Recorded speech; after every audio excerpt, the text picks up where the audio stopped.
Assalamualaikum warahmatullahi wabarakatuh.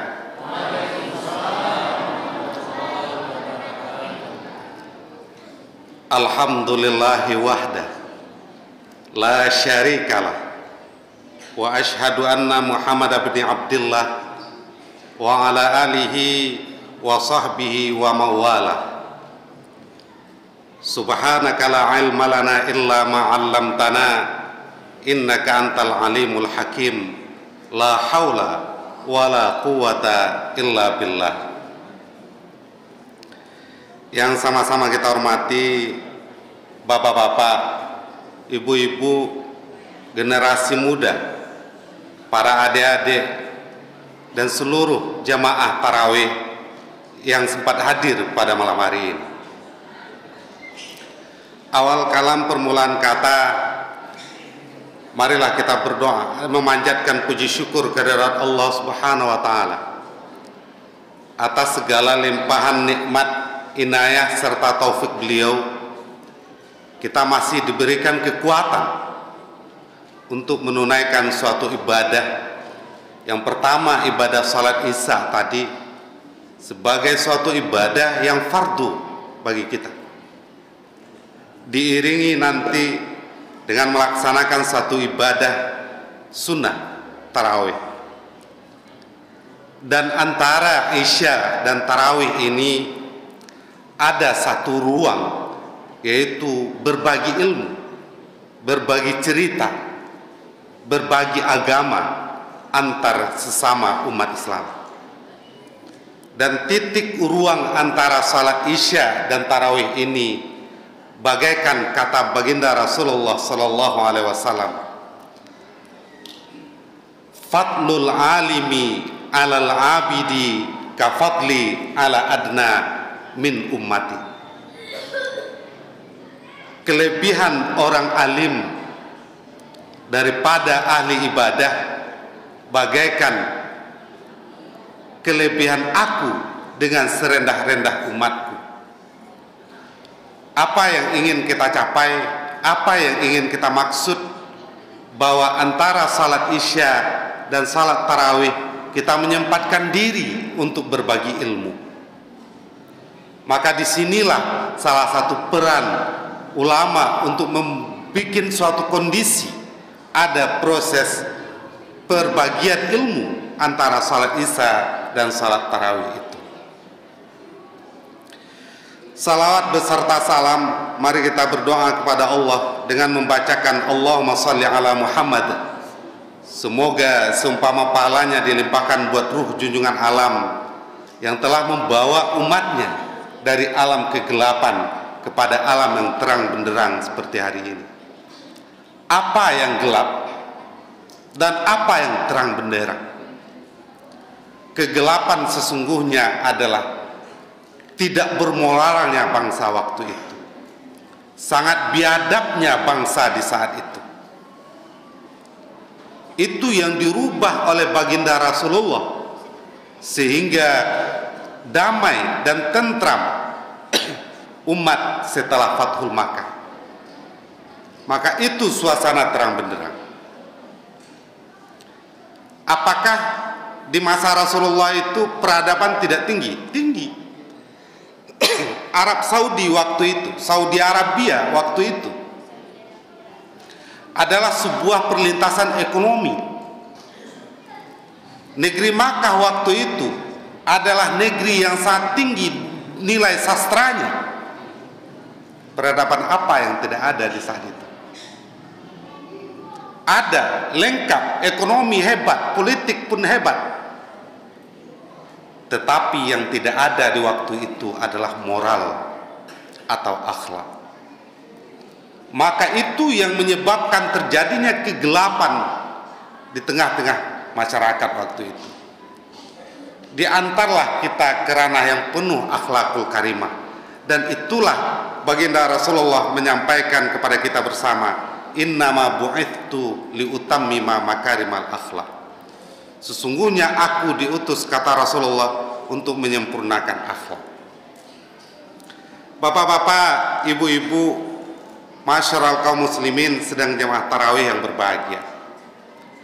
Menurut agenda pada malam hari ini adalah Abangda Dr. Muhammad Qasim MA, yang waktu bersamaan beliau mendapatkan kelapangan rezeki untuk menunaikan ibadah umrah. Semoga kepulangan beliau dari umrah itu mendapatkan umrah yang mabrurah. Amin, amin ya rabbal alamin. Tentu antara yang pengganti dengan yang diganti tidaklah sama adanya, tapi paling tidak kita akan coba untuk memerankan diri di dalam merangkai beberapa kata, menyusun kalimat agar dia terpatri dalam sebuah judul pentingnya pendidikan agama bagi anak, sebagaimana yang diamanahkan juga kepada Abangda Dr. Muhammad Qasim itu. Bapak-bapak, ibu-ibu, masyarakat kaum muslimin sedang jamaah tarawih yang berbahagia. Allah berfirman di dalam surat Luqman ayat 13. Bismillahirrahmanirrahim. Wa idh qala Luqmanu li ibnihi wa huwa ya'izuhu ya bunayya la tusyrik billah inna syirka la zulmun azim. Sadaqallahul azim. Dalam bahasa kitanya, dan ingatlah tatkala Luqman berkata kepada anaknya, wahai anakku, jangan pernah engkau sekutukan Allah. Sesungguhnya menyekutukan Allah itu merupakan pekerjaan yang sangat zalim dan sangat besar kezaliman di sana. Bapak-bapak, ibu-ibu, masyarakat kaum muslimin sedang jamaah tarawih yang berbahagia. Di sisi lain ada hadis baginda Rasulullah sallallahu alaihi wasallam. Kullu mauludin yuladu 'alal fitrah fa abawahu yuhawidani aw yunassirani aw yumajjisani. Setiap anak itu dilahirkan dalam keadaan fitrah suci, maka kedua orang ibu bapaknya lah yang akan mengantarkan dia pada titik keyahudian atau kenasranian atau kemajusian. Maka ada satu ayat yang terdapat dalam surat Luqman ayat ke-13, dan ada satu hadis yang bicara soal betapa pentingnya peran orang tua di dalam pendidikan anak. Maka ketika bicara tentang apa pentingnya pendidikan agama bagi anak, maka sangat sederhana kita jawab, sangat penting untuk peradaban dunia. Anak adalah tokoh-tokoh yang akan memperjuangkan kehidupan masa depan. Anak kemudian dia meningkat jadi remaja, remaja menjadi dewasa. Ketika dia dewasa, dia adalah orang yang akan mengarahkan kehidupan generasi selanjutnya. Bukankah disampaikan dalam sebuah syair, ya ma'syaras sabab inna fi aidikum amral ummati wa min aqdamikum hayataha. Wahai generasi muda, di tanganmulah terletaknya urusan umat, dan di kakimulah terletaknya kemajuan umat. Kalau demikian bentuk persoalannya, anak berangkat jadi remaja, remaja jadi dewasa, dan di saat dewasa dia akan akan memegang tampuk kejayaan masa depan Islam. Maka di sini dia sangat penting untuk diasah, diasuh dengan nilai-nilai agama. Sebagaimana juga kita sampaikan di awal tadi, kenapa penting nilai agama? Karena agama sesungguhnya adalah soal moralitas dan soal adab. Kalau kita bawakan ke dalam dunia kajian kitab klasik atau teks-teks yang lahir di zaman abad pertengahan, adalah kondisi ketasawufan sebagai wujud nyata sebuah fakta masa depan yang cerah. Maka Imam Malik menyampaikan sebuah syair beliau, man tafaqqaha wa lam yatasawwaf faqad tafassaqa, wa man tasawwafa wa lam yatafaqqah faqad tazandaqa, wa man jama'a bainahuma faqad tahaqqaqa. Orang alim, orang hebat, orang pintar, orang cerdas tapi tidak bertasawuf, sungguh menjadi fasik. Sungguh dia dekat dengan kefasikan. Orang yang bertasawuf tetapi tidak alim, tidak cerdas, sungguh dia dekat dengan kekufuran dan malah membawa iblis sebagai tuhannya, zindik. Orang yang menghimpun kecerdasan dengan ketasawufan, maka sungguh tahqiq dia adalah tampuk pimpinan di masa yang akan datang. Bapak-bapak, ibu-ibu, masyarakat kaum muslimin sedang jamaah tarawih yang berbahagia.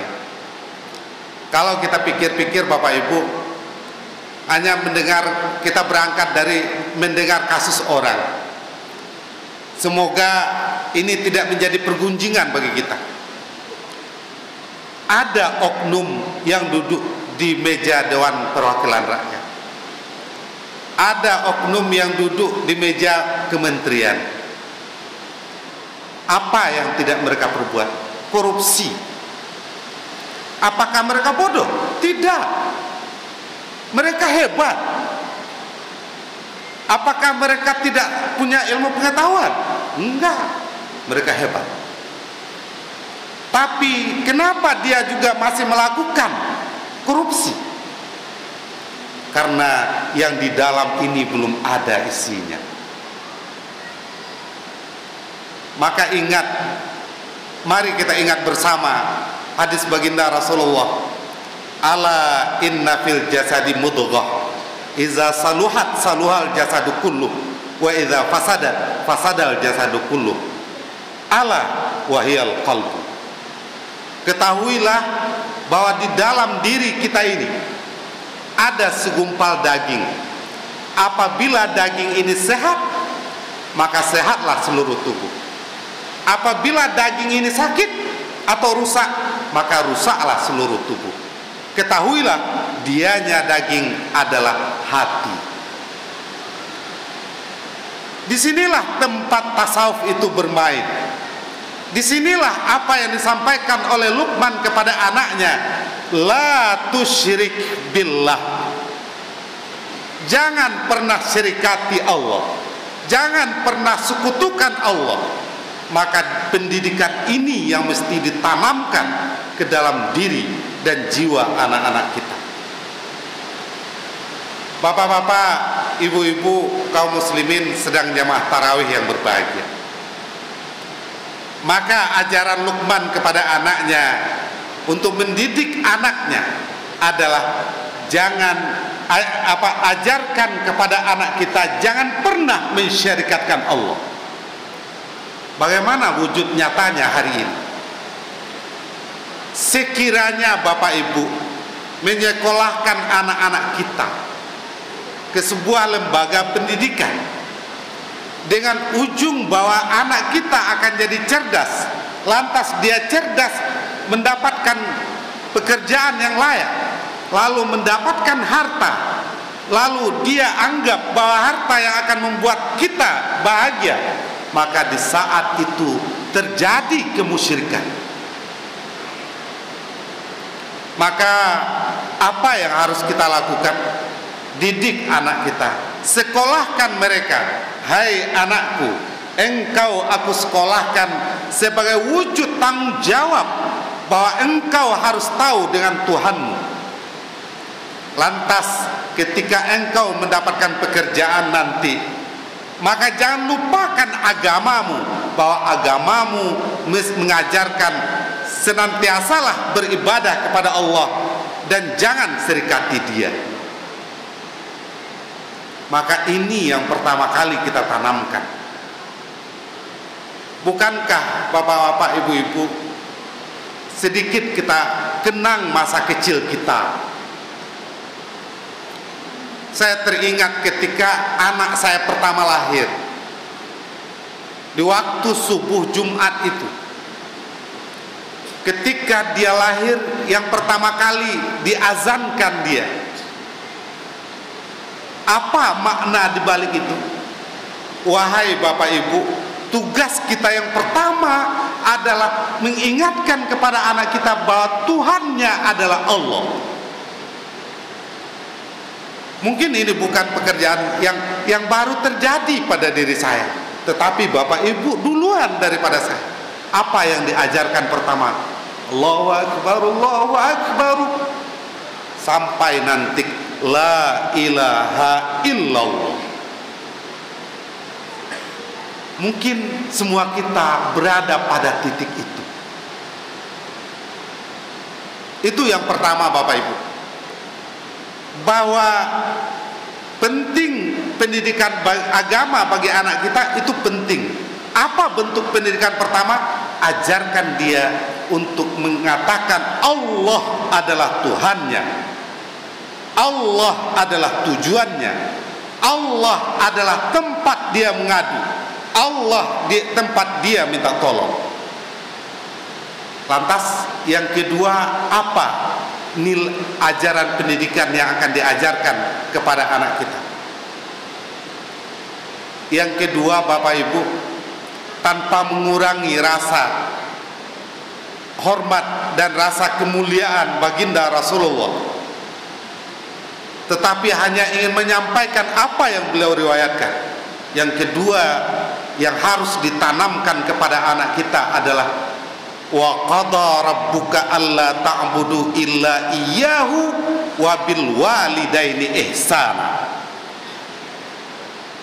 Allah perintahkan kepada kita agar jangan menyembah kecuali Allah, dan kepada kedua orang tua berbuat baiklah. Apa yang kedua nilai agama yang harus diajarkan kepada anak kita? Kepada kedua orang tuanya berbuat baik. Apakah ini sudah kita langsungkan prosesnya? Apakah kita membiarkan anak kita memainkan sesuatu yang tidak pada tempatnya? Kalau sempatlah kita mengajarkan anak kita untuk menyelesaikan perkara kelelahan kita, lalu diberikan mereka HP untuk menonton segala sesuatu hal yang bebas tanpa ada kontrol, maka di saat itu kita telah mengajarkan anak tidak lagi akan hormat kepada orang tuanya. Maka penting pengontrolan dan pengawasan terhadap anak. Apakah boleh diberikan media komunikasi? Silahkan. Hanya persoalannya, apakah kita sudah awasi, apakah sudah kita kontrol. Jangan-jangan karena kita terlalu membebaskan mereka, lupa kacang dengan kulitnya, lupa anak yang punya kewajiban untuk berbuat baik kepada kedua orang tuanya. Bukankah ini yang diajarkan oleh baginda Rasulullah ketika seorang sahabat bertanya, "Ya Rasulullah, siapakah orang yang patut saya hormati?" "Ibumu." "Siapa lagi ya Rasul?" "Ibumu." "Siapa lagi ya Rasul?" "Ibumu." "Siapa lagi ya Rasul?" "Bapakmu." Begitu baginda Rasulullah sallallahu alaihi wasallam membesarkan kedua orang tua kita di hadapan Allah dalam aspek martabat mereka. Akankah kita sebagai anak akan merendahkan harkat dan martabat orang tua kita? Maka yang kedua, pendidikan agama yang harus ditanamkan kepada anak kita adalah hormati ayah ibunya. Kalau ayah ibunya sudah meninggal, doakan mereka. Idza matal insan fa intasa'a amalu illa min salas, sadaqatun jariyah, kemudian amal saleh, anak yang saleh, doa dari anak yang saleh, dan ilmu yang memberi manfaat. Maka salah satu dari yang tiga itu anak yang soleh. Maka disinilah peran anak. Agama anak kita didik untuk dia bisa mengakui dan menghormati martabat kedua orang tuanya. Jangankan kita sebagai anak, baginda Rasulullah menempatkan harkat martabat kedua orang tua di atas diri beliau. Yang ketiga, Bapak Ibu, nilai pendidikan agama yang bagaimana yang akan diajarkan kepada anak kita. Ingat bahwa Rasulullah Shallallahu Alaihi Wasallam adalah makhluk yang Allah ciptakan, yang memberikan kecerdasan kepada kita, kecerdasan moralitas. Maka beliau senantiasa ada di hati kita bersama Allah yang telah menciptakan makhluk ini. Bapak Ibu, maka inilah wujud dari apa yang disampaikan oleh Allah melalui Luqman, yang dalam aspek apakah beliau nabi atau seorang alim yang soleh itu ikhtilaf ulama. Yang jelas bahwa beliau adalah makhluk yang Allah ciptakan dan Allah berikan hikmah kebijaksanaan ke dalam diri beliau. Kenapa demikian? Karena beliau di ayat 12 disampaikan oleh Allah, walaqad ataina Luqman al-hikmata anishkur lillah wa may yashkuru fa inna ma yashkuru li nafsi wa man kafara fa innallaha ghaniyyun hamid. Dan demi sungguh telah kami datangkan kepada Luqman suatu hikmah, alim, soleh, kemudian segala sesuatu beliau temukan. Maka ini yang dimaksud dengan hikmah. Tidak hanya sekedar alim, tapi juga soleh, juga berilmu yang bermanfaat bagi orang. Itu yang hikmah. Apa hikmah yang diberikan kepada beliau? Agar senantiasa bersyukur kepada Allah. Bapak Ibu, lantas keempat dari pendidikan agama itu setelah senantiasa mengahadkan, mentauhidkan Allah, kemudian berbuat baik kepada kedua orang tua. Yang ketiga, senantiasa mengingat baginda Rasulullah dimanapun kita berada. Yang keempat adalah syukur. Apa makna syukur? Syukur itu maknanya adalah sanjungan kepada Allah dengan lisan dan dibuktikan dengan perbuatan. Kadang kita ngomong, ya saya bersyukur kok, ya saya ada kok bersyukur. Kalau kita memang betul-betul bersyukur Bapak Ibu, maka segala sesuatu yang Allah berikan kepada kita, maka itu mesti kita jalankan sesuai dengan apa yang dituntun oleh agama. Ada hak anak yatim, ada hak masjid, ada hak fakir miskin, ada hak panti jompo, ada hak yang harus kita ambil, ada hak yang harus dimiliki oleh anak kita. Itu makna syukur itu. Sehingga pemerataan ekonomi itu berlanjut. Bapak-bapak, ibu-ibu yang sedang jemaah tarawih yang berbahagia, kenapa penting bersyukur? Karena Allah sudah katakan, wa may yashkuru fa innama yashkuru li nafsi. Orang yang mensyukuri nikmat Allah, artinya dia mampu mensyukuri dirinya sendiri. Orang yang kufur terhadap nikmat Allah, ingat Allah itu maha kaya lagi maha terpuji. Apalah daya kita orang-orang yang hina? Untuk apa kita hidup kalau tidak akan bisa untuk bersyukur? Allah sudah katakan, kalaupun seluruh makhluk yang Allah ciptakan itu kufur kepada Allah, tidak akan pernah mengurangi derajat beliau dari derajat ketuhanannya. Sekiranya seluruh makhluk yang Allah ciptakan bersyukur dan menyembah kepada Allah, apakah naik Allah dari derajat ketuhanannya? Enggak. Allah akan tetap pada diri beliau sendiri. Jadi mau kufur kita, mau syukur kita, nggak ngaruh sama Allah. Kalau kita mungkin ya, ketika kita kasih orang sedekah, lalu kita diomelin, malah kita marah. Tapi Allah enggak. Allah itu tidak membutuhkan kepada makhluk. Allah qiyamu binafsi.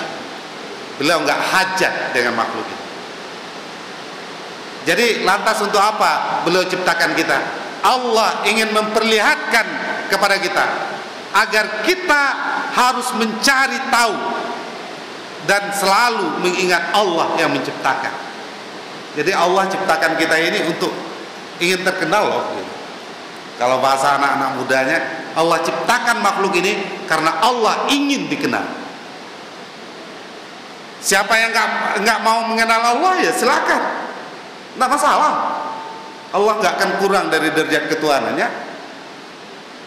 Nah, bapak-bapak, ibu-ibu, sedang jemaah tarawih yang berbahagia, mengingat waktu yang tersedia, dapat kita simpulkan yang pertama, pentingkah pendidikan agama untuk anak kita? Jawabannya penting. Kenapa penting? Karena mereka adalah tampuk yang akan menjalankan amanah bangsa, amanah rumah tangga di masa yang akan datang. Kemudian yang kedua, apa nilai agama yang akan kita ajarkan kepada anak kita? Yang pertama adalah jangan pernah serikatkan Allah. Qul huwallahu ahad. Yang ketiga, yang kedua, nilai pendidikan yang akan diajarkan kepada anak kita adalah birrul walidain. Berbuat baik kepada kedua orang tuanya. Bukan memberikan uang kepada orang tua, tapi bahagiakan hatinya dengan nilai-nilai agama dan senantiasa mengingat Allah. Kalau uang mungkin gak penting lagi untuk orang tua kita. Kemudian yang ketiga, senantiasa ingat kepada baginda Rasulullah. Atas jasa beliau kita mengetahui apa pentingnya hidup. Yang keempat, harus senantiasa mensyukuri nikmat Allah. Di dalam surat Ibrahim juga Allah katakan, la in syakartum la azidannakum wa la in kafartum inna adzabi lasyadid. Jika kita syukuri nikmat Allah, Allah akan tambah. Jika kita kufuri, ingat azab Allah sangat pedih. Mudah-mudahan ada manfaatnya Bapak Ibu, kaum muslimin, kaum muslimat sedang jamaah tarawih yang berbahagia. Terlebih-lebih bagi saya sendiri yang menyampaikan, mudah-mudahan ini tidak termasuk ke dalam kelompok apa yang Allah kecam di dalam surat tertentu, kabura maqtan indallahi an taqulu ma la taf'alun. Mudah-mudahan saya terhindar dari itu dan mohon kepada Bapak Ibu juga mendoakan hal yang sama. Amin amin ya rabbal alamin. Mudah-mudahan ada manfaatnya. Terima kasih atas segala perhatian. Mohon maaf atas segala kekurangan. Billahi taufik wa ilaihi unib. Assalamualaikum warahmatullahi wabarakatuh.